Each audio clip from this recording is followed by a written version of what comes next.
musola ini setelah, kalau saya tidak salah ingat, 15 tahun yang lalu saya ceramah Majelis Ta'lim Al-Husna di tempat itu, dan saya juga merasa terpanggil sebagai bubuhan Banjar. Maka kalau saya punya kesempatan, maka maghrib dan isya saya usahakan biasa sholat di masjid musola ini.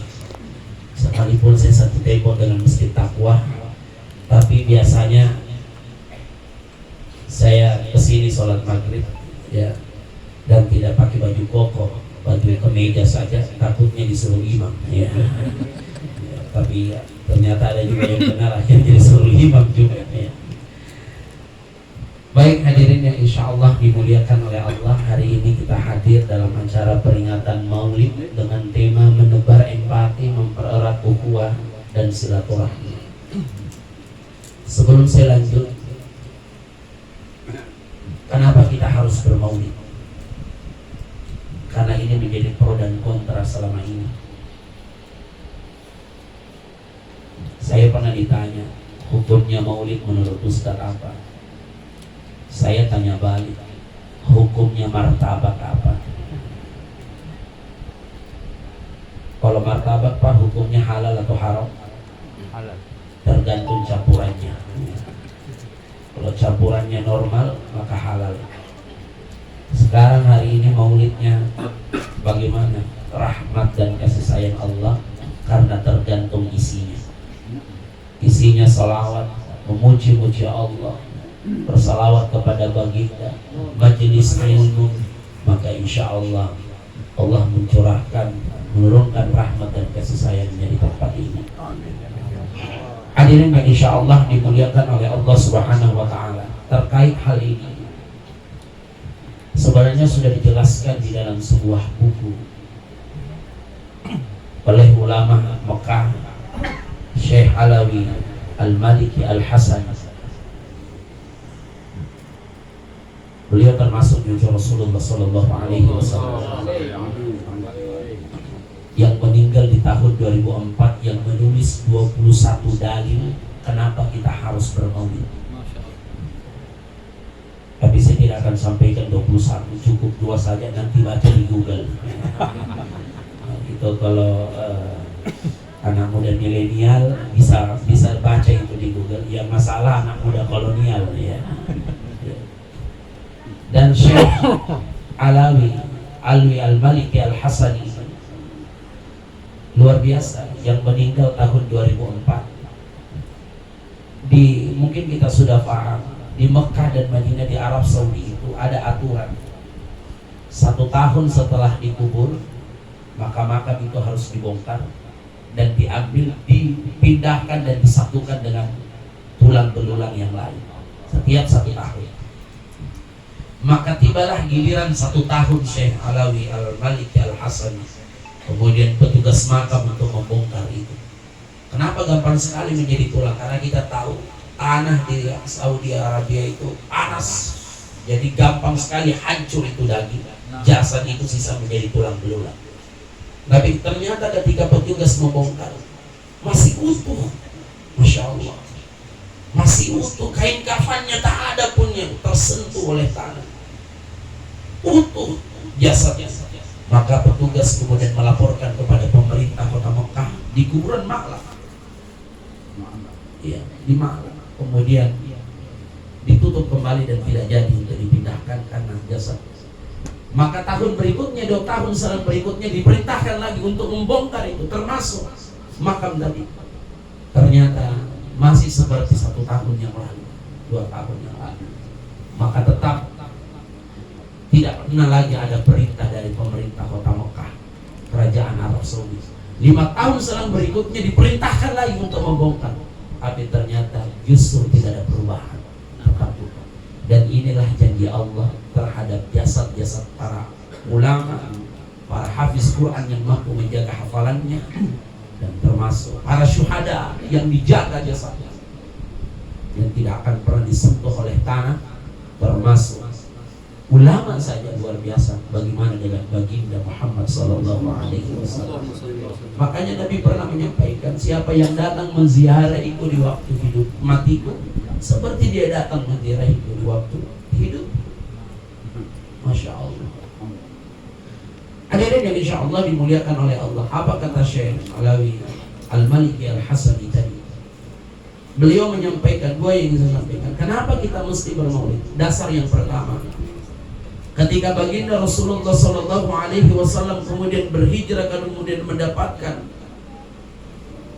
lalu bertanya tentang puasa hari Asyura, kenapa kalian hari ini berpuasa? Kemudian mereka memperingati dan bersyukur tentang Nabi Musa yang bebas hari itu dari cengkraman Fir'aun. Kemudian Nabi mengatakan, kami lebih berhak daripada mereka untuk memperingati. Ini yang menjadi dasar yang pertama. Kenapa perlu bahwa Nabi saja memperingati Nabi Musa setiap tahun dengan memerintahkan untuk berpuasa? Bagaimana kita dengan memperingati kelahiran baginda Muhammad SAW? Yang kedua, di dalam surah Hud ayat 120 dijelaskan, Nabi itu diceritakan tentang kisah-kisah Nabi terdahulu. Untuk apa tujuannya? Untuk memperteguh imannya Nabi Muhammad SAW. Nabi saja harus diceritakan kisah-kisah Nabi terdahulu untuk memperteguh imannya. Bagaimana kita yang bukan Nabi?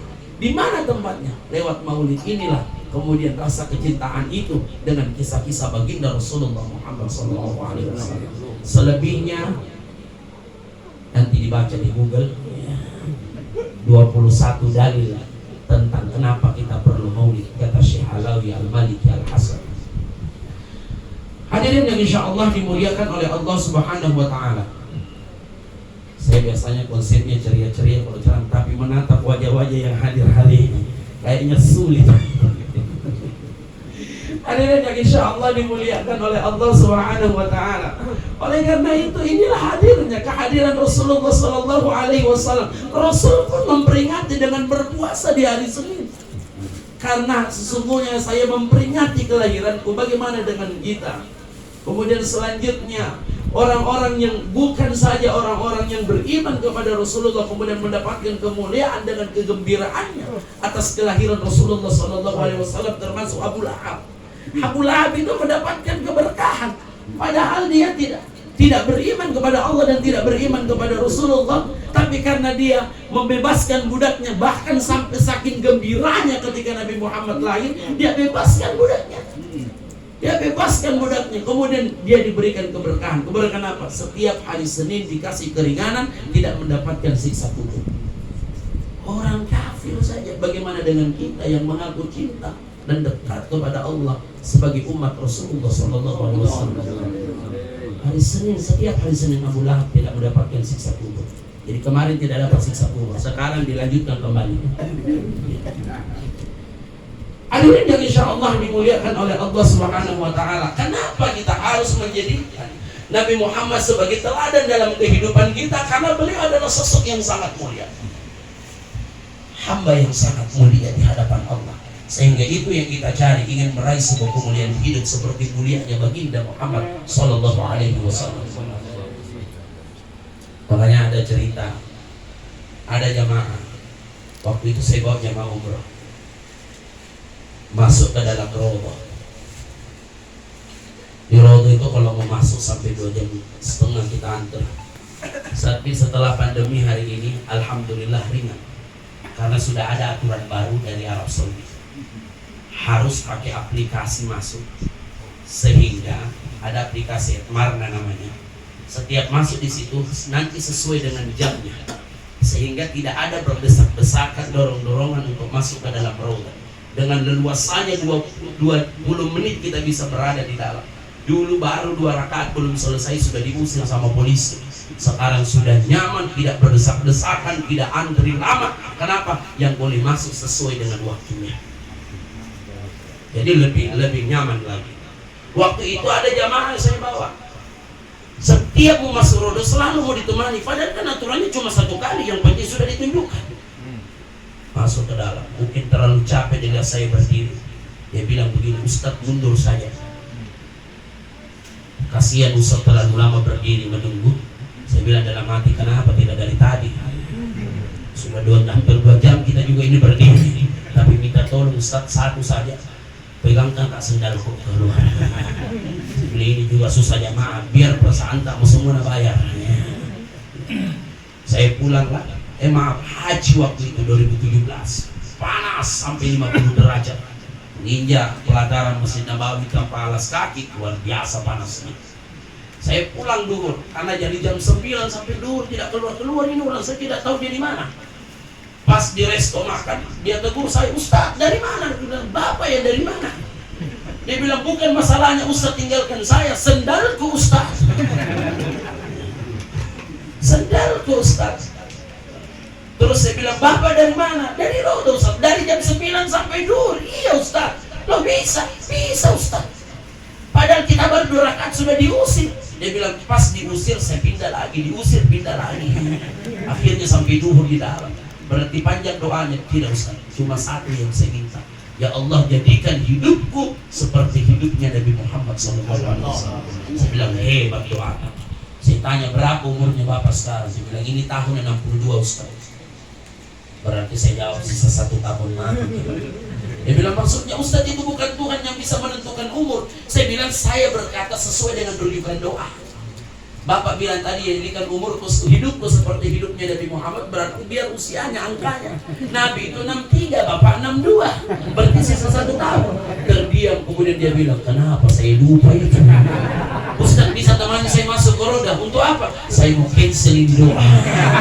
Kenapa doa mau dibatalkan? Jadi hadirin yang insya Allah dimuliakan oleh Allah, kemuliaan. Kenapa Nabi mulia? Akhlak beliau yang sangat luar biasa. Beliau hadir sebagai penyempurna akhlak dalam kehidupan ini. Karena memang yang penting dalam hidup ini adalah akhlak. Ya, pernah baca kisah Imam Syafi'i ketika beliau pulang ke rumah beliau, kemudian ditanya oleh ibu beliau, dari mana Syafi'i? Dari belajar. Di mana? Imam Malik. Kau belajar apa? Belajar ilmu. Sedih ibunya Imam Syafi'i. Tidak ada rasa gembira mendengarkan jawaban dari Imam Syafi'i.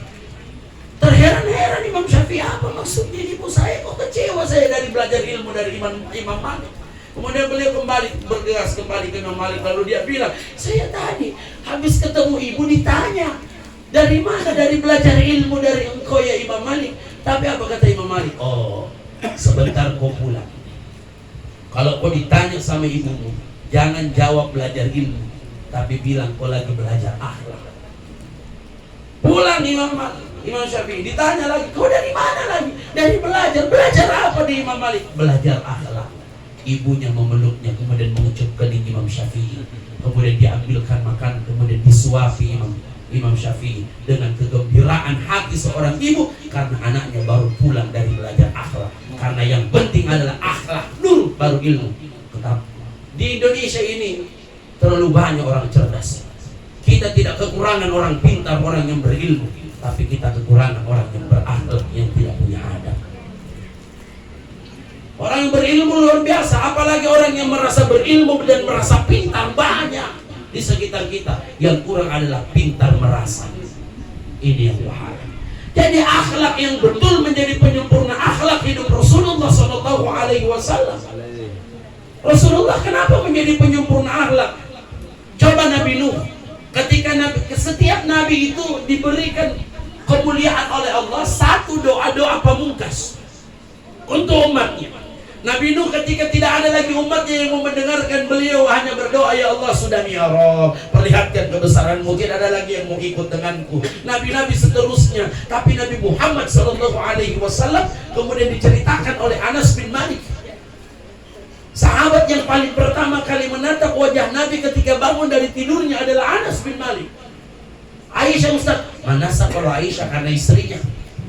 Anas bin Malik kemudian melihat wajah Nabi sembah. Kemudian Anas bin Malik bertanya, ya Rasul, kau habis menangis, engkau habis menangis. Air mata masih, bekas air mata kemudian masih terbekas di wajah Rasulullah SAW. Kemudian Nabi berkata, sesungguhnya semalam Allah memperlihatkanku dalam mimpiku. Kemudian Allah memperlihatkan umatku memohon ampunan, memohon untuk diampunkan, minta kepada Nabi Adam supaya didoakan, supaya diampuni oleh Allah. Kemudian seterusnya dan seterusnya. Tapi semua Nabi itu menolak karena sudah dia pakai itu doa pamungkasnya. Tapi saya melihat diriku, kemudian mereka datang kepadaku, kemudian saya sujud meminta kepada Allah supaya umatku itu diampuni oleh Allah. Kemudian Allah berkata kepadaku, ya Muhammad, kau bangun dari sujudmu, selamatkan seluruh umat-umatmu yang mencintaimu dan dekat denganmu, yang menghidupkan sunnahmu. Insya Allah kita semua menjadi umat-umat yang dicintai. Luar biasa. Lalu kaitannya dengan tema hari ini, Rasulullah Shallallahu Alaihi Wasallam dalam hal segi silaturahmi, untuk mempererat silaturahmi sangat luar biasa. Kenapa Rasulullah hidupnya bahagia dalam hidup beliau? Karena keberkahan yang sudah diraih dalam hidup beliau. Yang kita cari dalam hidup ini perkara berkah. Harta bukan perkara banyak, yang penting berkah.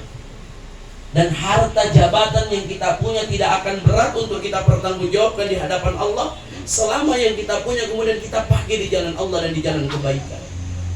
Bukankah Abdul Rahman bin Auf kemudian menangis? Sahabat yang amat kaya raya, dekat dengan Allah, bahkan ada yang merupiahkan berapa zakat malnya Abdul Rahman bin Auf per tahun, 220 miliar per tahun.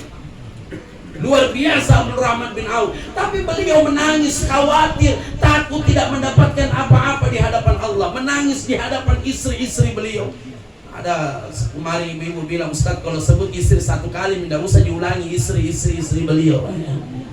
Nanti bapaknya terpancing. Padahal bapak juga biasa bilang sunnah Nabi, sunnah Nabi, sunnah Nabi.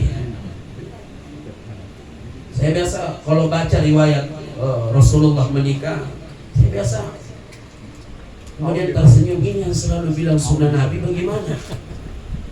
Karena Nabi itu tidak pernah memadu istri pertama. Nabi itu tidak pernah memadu istri pertama. 5 tahun setelah meninggal Khadijah baru Nabi menikah.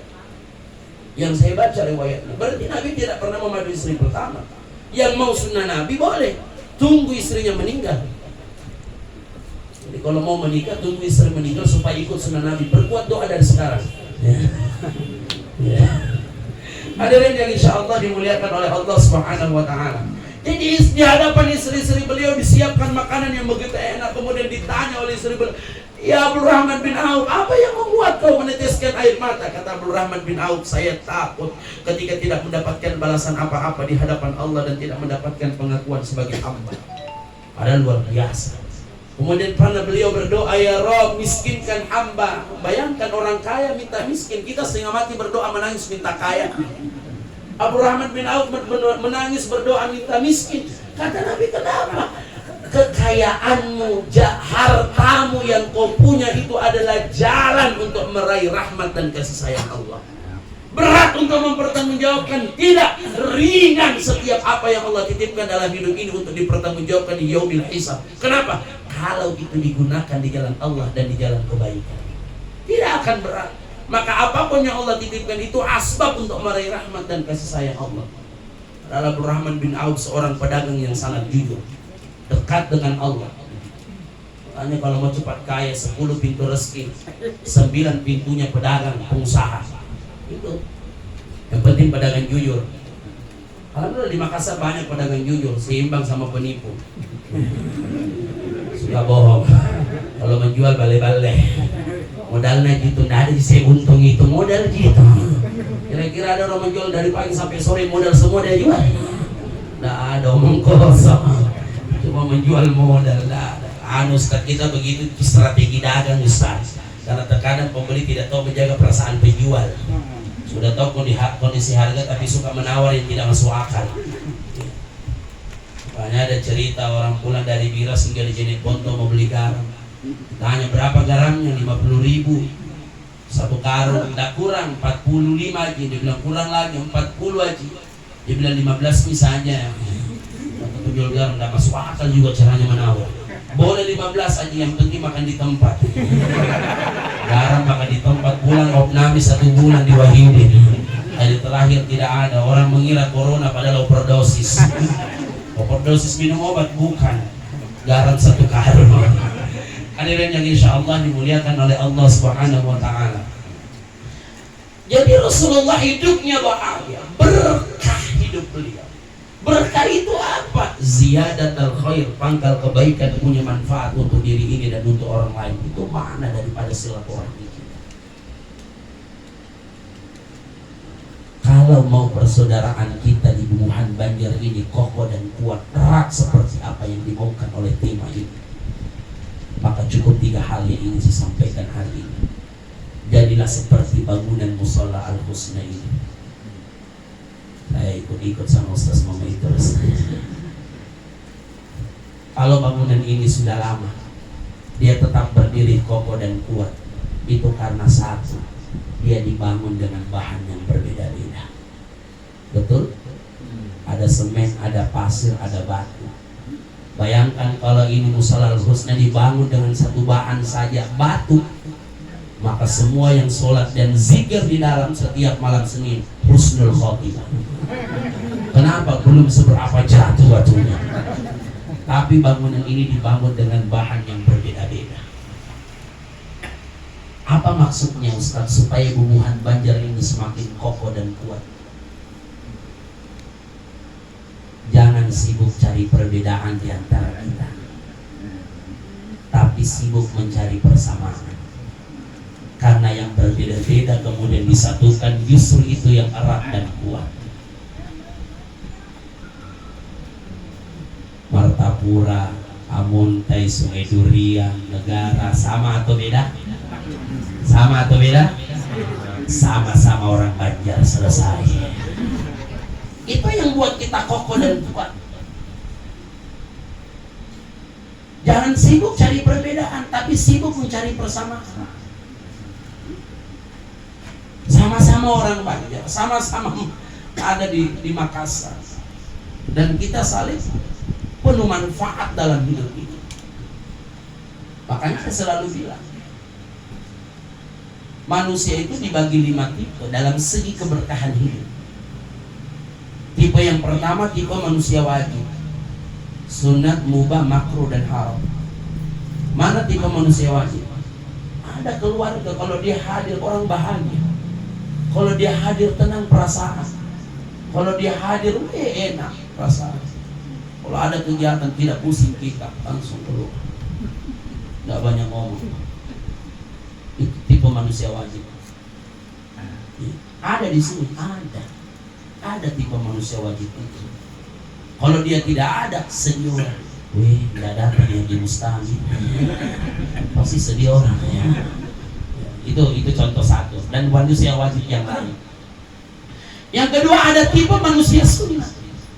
Dia tidak punya materi, tapi setiap ada kegiatan Bubuhan Banjar, dia yang sebagai sampai terselenggara itu acara.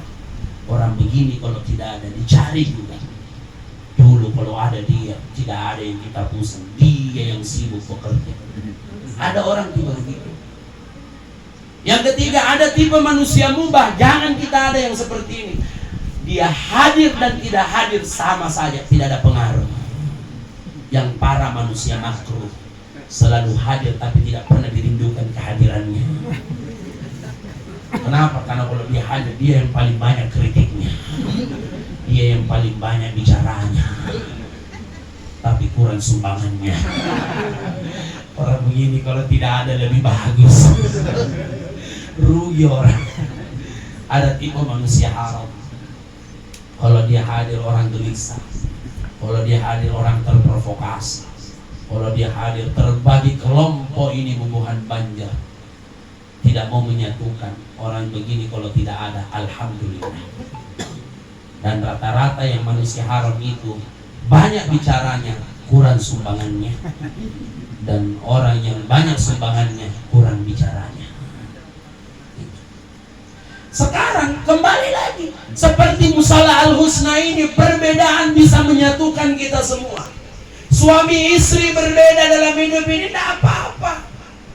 Tidak usah diiringi dengan kemarahan, karena Nabi dasarnya hatinya bersih sehingga melahirkan kelemah lembutan dalam hidup beliau. Itulah Rasulullah. Akhlak yang diperlihatkan, yang dikedepankan akhlak dalam hidup Rasulullah.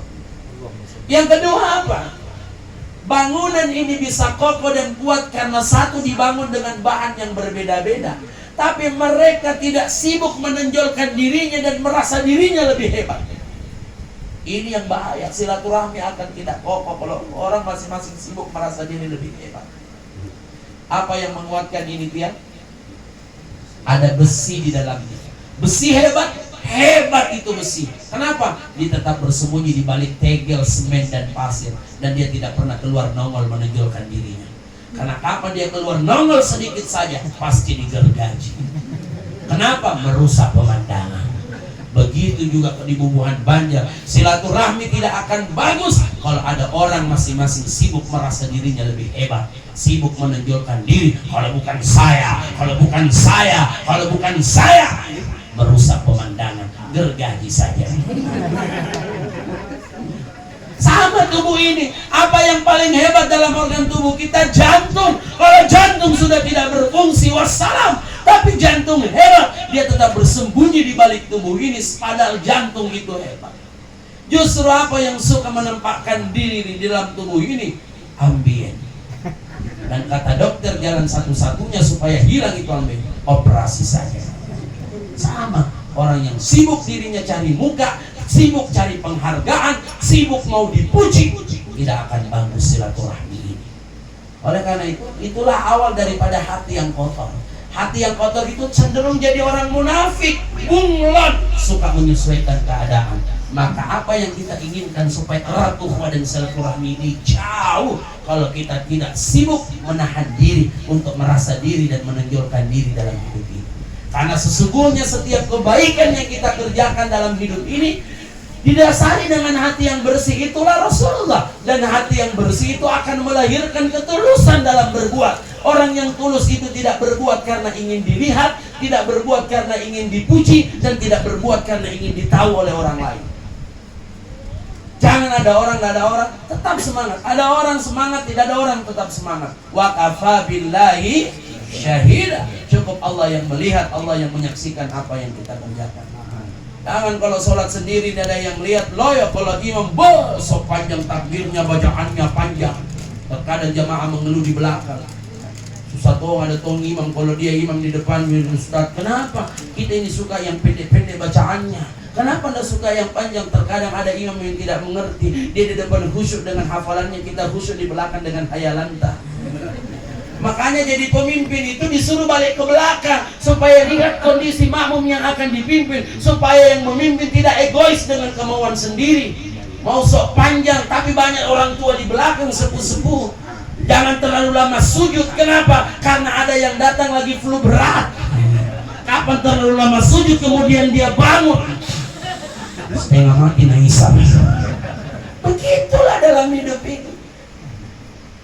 Jadi hadirin yang insya Allah dimuliakan oleh Allah. Wa kafa billahi syahida. Jangan kalau ada orang, Allah, tidak ada orang yang lihat sholat sendiri.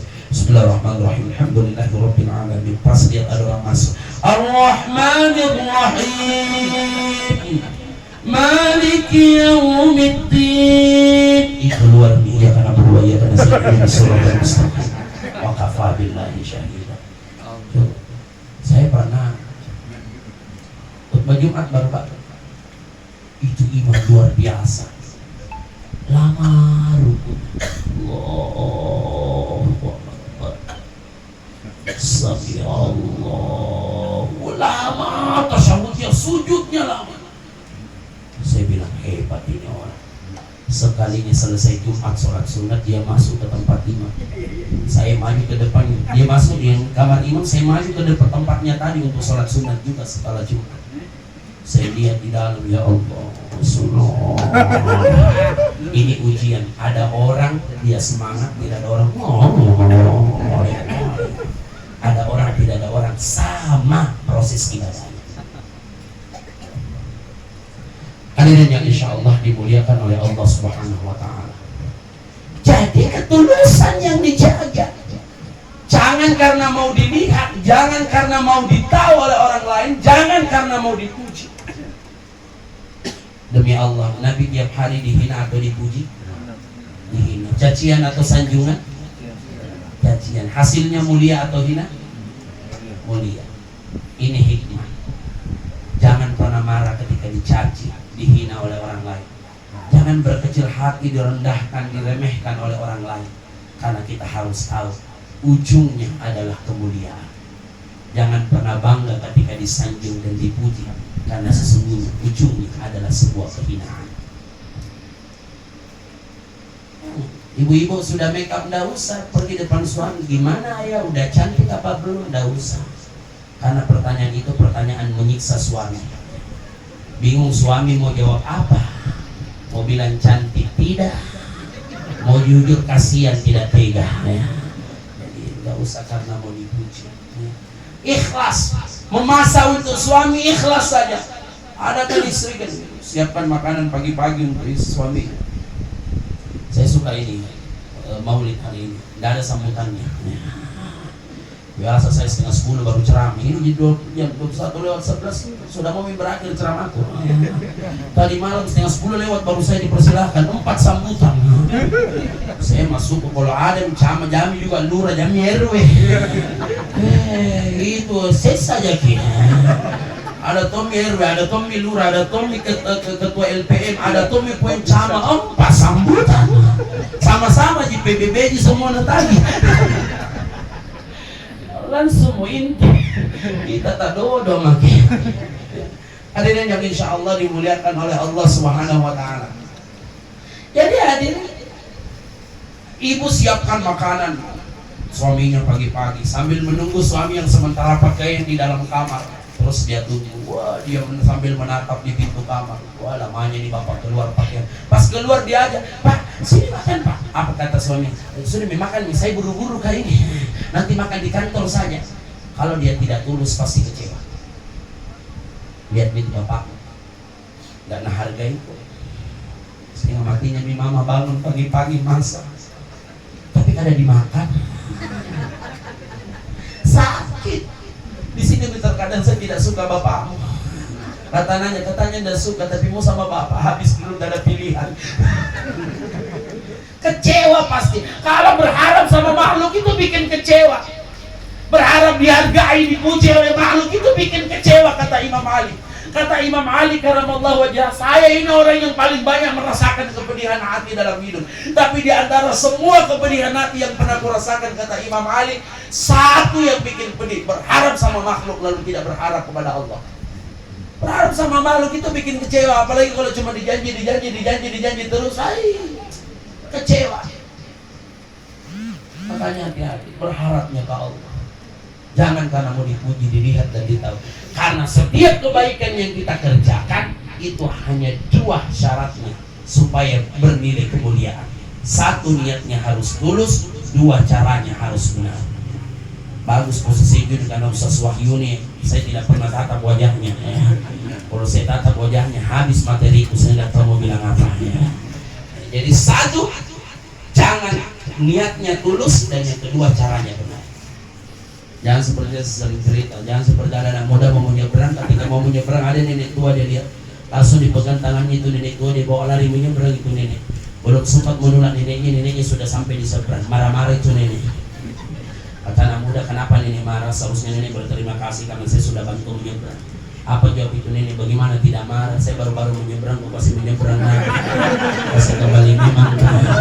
Pertanyaannya, anak muda ini tulus atau tidak? Tulus karena mau bantu, tapi salah caranya. Maunya bertanya. Ada takut. Maunya nanya. Mau menyeberang deh. Ini tidak, ini lari tak salah, ini tidak ada di mobil. Orang baru-baru menyeberang. Jadi terkadang niat kita tulus, tapi salah caranya. Sehingga inilah silaturahmi tidak bagus. Saya niatnya baik Ustaz, mungkin baik niatnya, tapi salah cara penyampaiannya. Jadi perbaiki niat, perbaiki caranya supaya silaturahmi ini pokok. Ibu-ibu menyapu, goyang tangannya, goyang juga mulutnya. Cuci piring lebih dulu busa mulutnya daripada piring. Bagaimana mau jadi amal soleh? Sudah tulus tapi salah caranya. Caranya benar tapi tidak tulus. Tapi kata ibu-ibu, tidak enak dirasa kerja kalau tidak ngomel, enak tong itu. Sambil ngomel, tidak dirasa cepat selesai.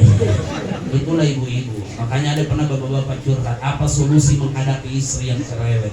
Saya bilang, tidak usah cari solusi. Bersyukurlah para suami mendapatkan istri yang cerewet, karena berarti istrinya normal. Menurut penelitian, Kata dokter Aisyah Dahlan, perempuan itu harus mengeluarkan 20.000 kata per hari dan harus dihabisi. Pantas apa nak kerja, apa nak bilang, apa nak makan, apa nak calah. Dia ini sebentar pasti ada yang macala lagi di dos. Siapa yang bikin ini? Rena kerasa nunggu kurang garam, ada berasa. Kenapa mau dihabisi 20.000? Makanya saya kalau ngomel mamanya dari pagi sampai sore, saya dukung, ya lanjutkan terus. Saya berpikir mungkin belum habis 20.000. Dan saya lebih suka kalau istri itu ngomel dari pagi sampai malam. Kita tahu apa maunya. Daripada ditemani ngomong tidak dijawab-jawab, lebih tidak enak perasaan. Kalau kita temani bicara tidak dijawab, itu terancam malam hari. Tidak bisa umrah. Tidak paham Pak kan? Pahalanya itu suami istri seperti dia berumrah. Seperti dia berumrah. Jadi halus itu kalau mau ngajak istri, mah umroh deh.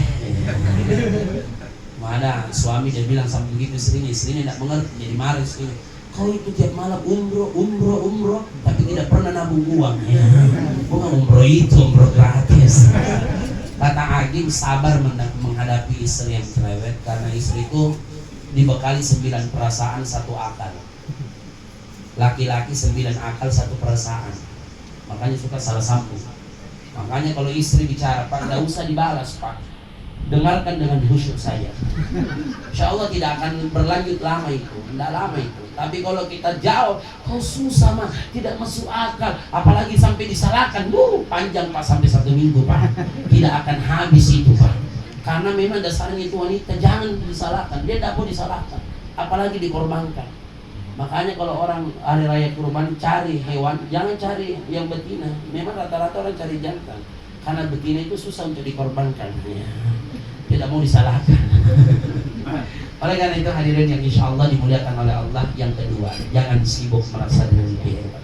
Yang ketiga, Musallal Husna ini dibangun dengan bahan yang berbeda-beda. Yang kedua, tapi mereka saling menahan diri untuk tidak menonjolkan diri. Dan yang ketiga, dia bernyatu karena ada satu bahan yang menyatukan. Apa itu? Air. Air itu sifatnya lemah lembut. Kalau mau silaturahmi ini bagus, maka seluruh warga Banjar, Sulawesi Selatan harus jadi makhluk halus. Halus betul katanya, halus perbuatannya, tingkah lakunya, perangainya, sehingga tidak menyakitkan perasaan. Karena sekali jengkel sama orang lain, sekali marah sama orang lain, sekali kita tidak menyakiti perasaan orang lain, ingat seperti kita menancapkan paku di musola ini. Marah sama orang, marah lagi, menyakiti orang, menyakiti perasaan saudara. Setiap meminta maaf, setiap halal bihalal, KBB buat halal bihalal, orang saling meminta maaf. Maka cabut satu-satu pakunya. Hilang pakunya? Hilang? Bersih temboknya musola? Tidak, berbekas. Kenapa? Karena meminta maaf dan memaafkan itu mudah, tapi melupakan itu yang sulit. Ini yang perlu dijaga. Kalau sudah ada hati yang tersakiti, sulit erat itu silaturahmi. Maka jaga jangan sampai tidak menyakiti. Kalau tidak mampu menjadi orang manfaat di keluarga ini, minimal satu, tidak menyakiti perasaan keluarga kita. Itu saja. Menjadi orang yang terbaik, menjadi orang yang manfaat. Ziyadat al-khair. Sallallahu ala Muhammad. Sallallahu alaihi wasallam. Sallallahu ala Muhammad. Sallallahu alaihi wasallam. Amin ya Allah. A'udzubillahi minasyaitonir rajim. Bismillahirrahmanirrahim. Alhamdulillahirabbil alamin. Allahumma shalli wa sallim wa barik ala sayyidina wa maulana Muhammad wa ala alihi wa sahbihi ajma'in. Amin. Allahumma anfina wal muslimina min bala'ik warzuq bina ya Allah fi qada'ik wa awzi'na syukra ni'matik wa hab lana ma wahabtahu li awliyaik waj'al khairu ayyamina wa as'adha yawma liqa'ika hatta nalqaka ya Allah wa anta radin anna.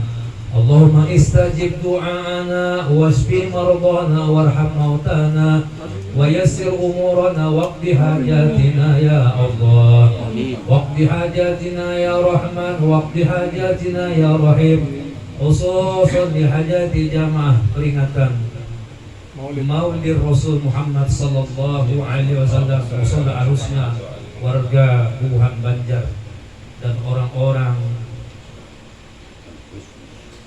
yang senantiasa memperhatikan musola arusna ini. Hajatid dunya bil maisarah wal barakah wa hajatil akhirah bil maghfirah wal jannah birahmatika ya arhamar rahimin.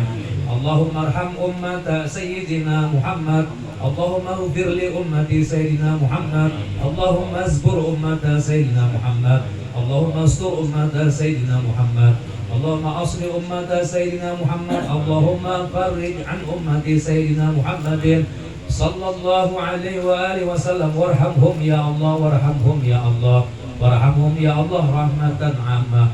Faj'al Allahumma lana wa walidina wal hadirin wa walidihim wa jami'al muslimin min khiyari ummati sayyidina Muhammad bihaqqi ali sayyidina Muhammad wa ali sayyidina Muhammad.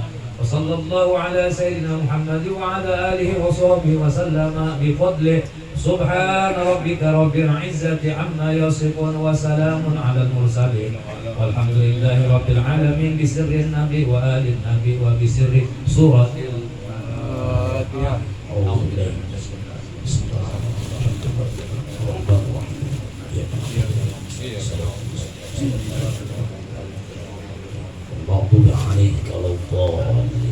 Amin ya rabbal alamin. Demikian, mohon maaf atas segala kekurangan. Assalamualaikum warahmatullahi wabarakatuh.